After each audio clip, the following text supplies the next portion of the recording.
This is Transforce96 here with another video review. This time we have the Star Wars S.H. Figuarts Captain Phasma figure.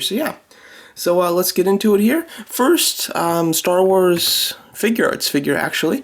The only other one I have is the Injustice Harley Quinn. So this is my second S.H. Figuarts figure overall. And a good one to get, I'd have to say. Here's the box, relatively small, has some warning signs, a couple of the in-product or the production images of the character. I like the front of the box though, it's a nice window packaging, red background, like that all the words are outlined in gold, looks quite nice.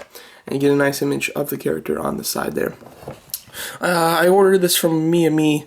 Got it for, I want to say, like, shipped $55, somewhere around there. So, not a terrible price. I think that they're a good website for ordering Figuarts and other figures like that from. So let's get into the actual figure here. Very excited about this one. Big Captain Phasma fan, mainly just for her look, just as everybody's a fan of Boba Fett for his look. Same type of thing. Obviously didn't do anything in the movie, however, just a really fantastic character design, just as far as the look goes. So this was very exciting. I was unsure about the articulation. Obviously you can see some of the articulation points just from looking at it. However, you don't quite know the range of those points, as well as there are a lot of joints that you just can't see. So I was quite interested to see how this figure would turn out articulation wise, and it really impressed me on an articulation standpoint, at least. So very excited about that. But before we go into articulation, let's just talk about the general look of the figure, the sculpt and the paint.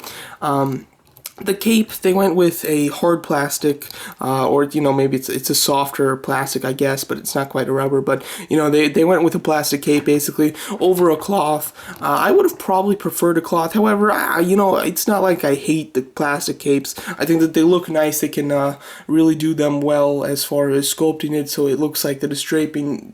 Realistically, of course, it's only when it's posing and things like that, trying to get it in a more dynamic stance where you want it maybe blowing in the wind, that obviously you're not going to be able to do with the plastic cape, but I think that it's quite nice. Doesn't have much texture in it. It just has the it's very smooth with the lines, of course, sculpted in like it is draping. And it looks quite good. I like the way that it's sculpted around her shoulder. It really looks like her shoulder is causing that bulge there, and it's not just pre-sculpted. So I do like that a lot, and that looks quite nice. So overall, it's quite simple. They didn't go with anything too dramatic there, but it does look good. I like the way that it is draping back in the corner. The paint, obviously, Captain Phasma should be chrome. Hardly any figures, of Captain Phasma are chrome, though. Really, the only two are both unreleased. The Mafex one, I might be mispronouncing the name of that one, but that one looks like it's completely chrome, as well as the Hot Toys one is completely chrome. So those are the only two that have really nailed her paint job. The rest either do a dull or a matte silver. Some do metallic silver, and then different variations of shininess. Basically, this is probably the shiniest Captain Phasma I have. It's probably the closest to chrome out of the ones I have, and I do have quite a few. But it does look quite nice. I mean, it's extremely bright silver. It really reflects light well, and it gives it that shiny look. Of course, I would like chrome instead. Obviously, just to have it be movie accurate is important, but the chrome would obviously look a lot cooler in general. But I do like the very shiny silver that they went with, and it is very different from their production images.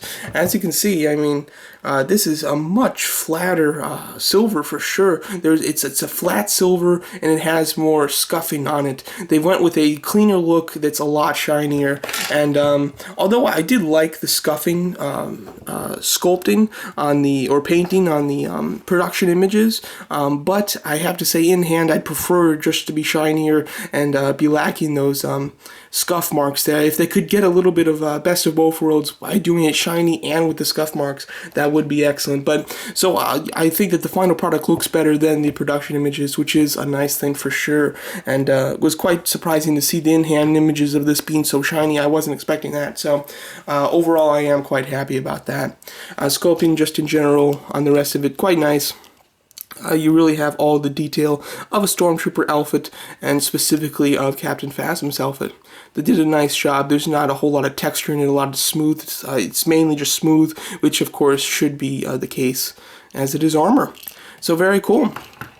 Let's talk about the articulation. Articulation was really nice and surprising. Like I said, this is one of my first Figuarts toys, so I can't judge it based on other Figuarts figures for the main part. So I can really just judge the articulation based off of all the other companies that I've collected from. And this has extremely good articulation. It definitely is top notch. The best articulated Captain Phasma I have at the moment. It'll definitely be better articulated than the Hot Toys one, and I believe it'll have more articulation than the Medfex one too. So this probably will be the most articulated Captain Phasma figure on the market ever, at least from the Force Awakens.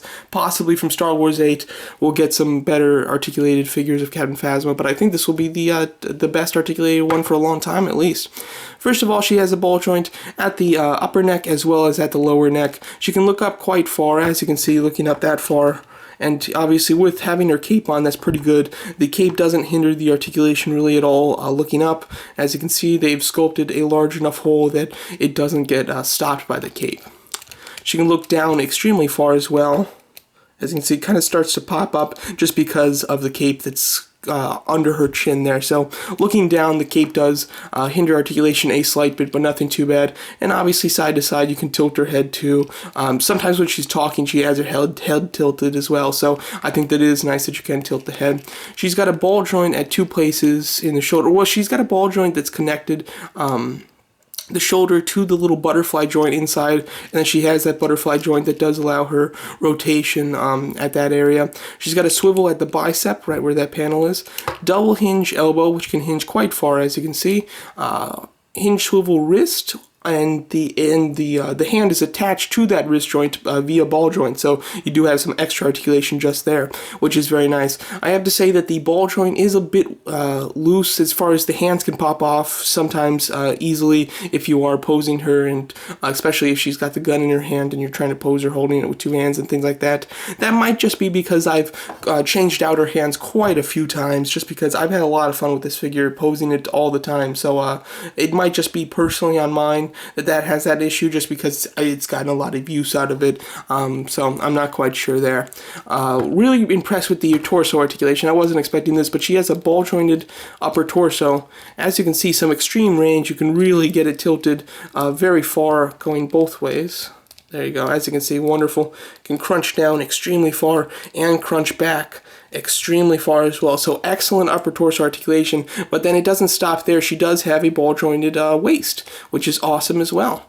So here, then you have all this extra articulation, mainly just forward and back. There is some slight side to side, but mainly it's just forward and back. So excellent articulation in the body. Very impressed with that, and did not see that coming.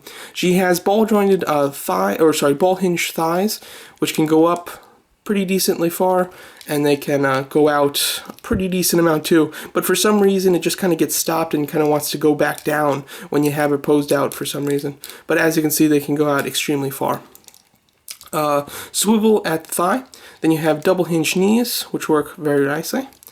Then hinge swivel knees that also have an ankle pivot, slightly hindered by her armor that's coming down past the ankle. And then she does have a toe hinge, which is very nice as well. So articulation is absolutely excellent. I really couldn't have asked for anything more. I have heard that Figuarts sometimes have articulation in the thigh that allows you to pull down the thigh to be able to go up even higher, similar to what Hot Toys does with some of their Iron Man figures. So I would have definitely liked to see that come with this figure. Unfortunately, she does not have it, so I'm not quite sure how common that joint is with Figuarts.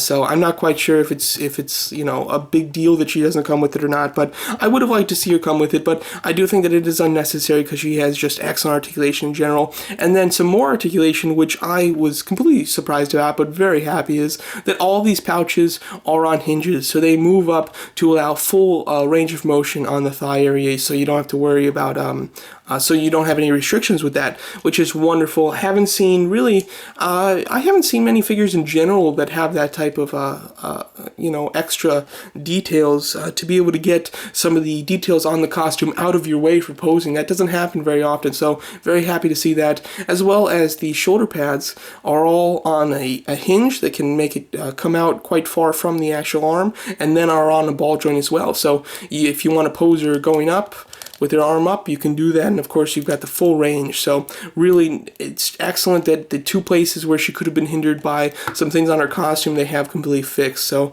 that was quite impressive. I wouldn't have expected that. And then her other shoulder comes without the pad on, and it comes with the pad just in the packaging. I haven't placed it on because it's really unnecessary because you can't see it. If you wanted to take the cape off, you can do that, but her neck looks quite long, just so you know. Obviously, she looks a lot cooler with the cape on, so I wouldn't recommend it, but I have tried it just to see what it would look like, and her neck is quite long, so it doesn't look quite natural, but you can if you wanted to.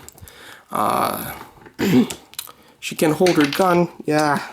That's what I'm talking about with the hands coming out slightly more easily. Here it is. Alright, so obviously she can hold her gun with this hand. It's meant for holding it. Unfortunately, she doesn't come with another one for the other arm, so she can only hold her gun or her weapon in this hand.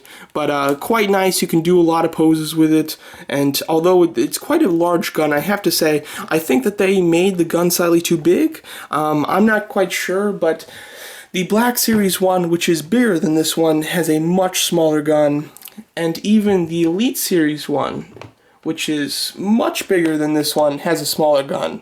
So it is crazy how large this gun is. It doesn't look goofy or anything, it's just when you compare it to the other figures, her gun is much larger than the average than any Captain Phasma figure in a similar scale. So that, you know, I don't know, I would have maybe preferred a smaller one just so you could do some so it wouldn't get in the way of articulation as much. However, even though this one is quite big, it doesn't really get in the way of articulation very much at all. You can do a lot of stuff with it. Of course, she can hold the gun with two hands very well. Hand popped off again. And very naturally. As you can see, looking quite nice there. I really do like that a lot. So overall, I really, oh, and she comes with multiple interchangeable hands. She comes with a pair of fists, a pair of relaxed palms, one right hand for holding the gun at the base with the trigger, and then one left hand for holding the muzzle of the gun, just like she has here. So she does come with a nice range of hands. I would have liked also another one of each of these hands to come with the other arms, so that she can hold her gun going the other direction. Obviously, she's probably right-handed, so that wouldn't happen quite in the movie, but maybe if you just wanted to do that for a pose, if the cape was getting in the way a bit, and you wanted to do that for the other side, I would have liked the option at least. Excellent Captain Phasma figure. It's actually my favorite Captain Phasma figure so far, and really happy to have it. Do plan to get some more, and I do have quite a few Captain Phasma figures. I will be doing a Captain Phasma comparison. Possibly I've already posted it. If not, I will be posting it soon, where I do compare all of the Captain Phasmas that are out now that I have, and I do have most of them, I would say, and just talk about them. So yeah, so there you go. That's my video review of the S.H. Figuarts Star Wars Captain Phasma figure. Thanks so much for watching.